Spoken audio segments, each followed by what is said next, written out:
Welcome back. Checking markets right now. Futures indicating fractional gains at the start of trading this morning. This comes, of course, as President Trump says he's not happy that the Federal Reserve raised interest rates yesterday. It was the third interest rate hike this year.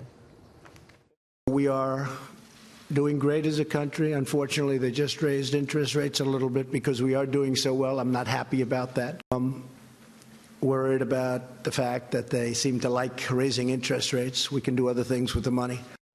Rates are expected to continue going up. Your take, James, on the Fed yesterday. Yeah, he's still a real estate guy at heart who wants rates to go up. That's funny, yeah.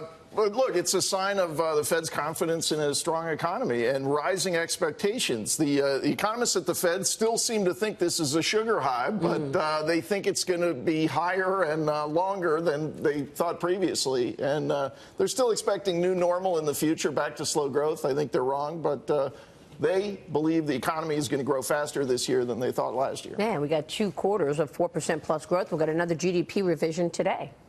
Your thoughts, Morgan?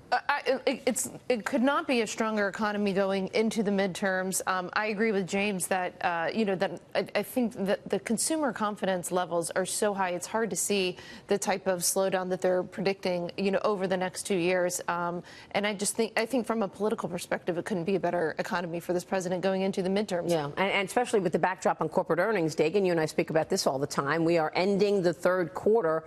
From a trading perspective, this Friday, and the fourth quarter begins on Monday, and we're talking about earnings up 22% for the quarter, 25% for 2018. Right, an economy, according to the Fed, that's going to grow. Even the Federal Reserve's economic estimate, the median forecast is 3.1%. Just to drive this home, we haven't seen growth of 3% or higher in any calendar year in over a decade. We did not have 1 year during President Obama's time in office, 8 years, where we had 3% plus growth in a calendar year. Pretty incredible. And earnings for the whole year are supposed to be up north of 20%. Yeah. So this economy, it's hard to find bad news out there in this economy. And interest rates are going up for a reason. It's because of that economy. Yeah, and you should, let's not get nuts over interest rates, since they're still relatively very low levels at this point. Now, of course, the tariffs are a concern to some people.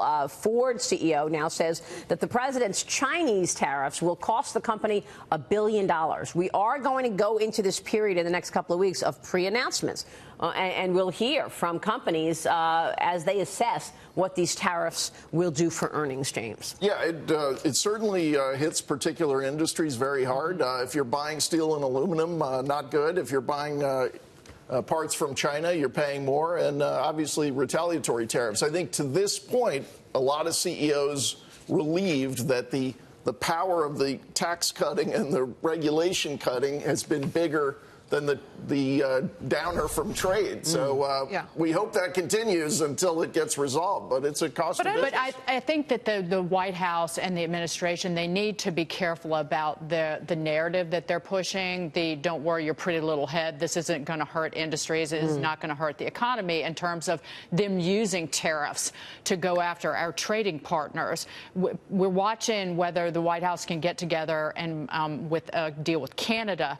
And I'll point out, because we were showing the automakers, 1.8 million cars sold in the U.S. are built in Canada last year. And there are automakers like General Motors and Fiat Chrysler will be among the hardest hit by any import duties if they can't get a deal done with Canada. And that will mean the price of a car will go up. Yes, and that hits home. That hits individuals. And the Wall Street Journal has a story today that farmers are saying that the aid, the bailout that they're getting, the welfare from the federal government that they're getting to offset the retaliatory tariffs won't cover the tariff damage. So this is a political issue as well as a financial and economic one. Yeah. I agree with you on that, Dagan, but I think what the case that the administration needs to make is not that it won't have consequences. It clearly will and is. It's quantifiable. But the case that they need to make to the American people is why it's so important that we have to counter China, and why we have to, why we're doing this. And I think that if the president continues to make the case that this struggle with China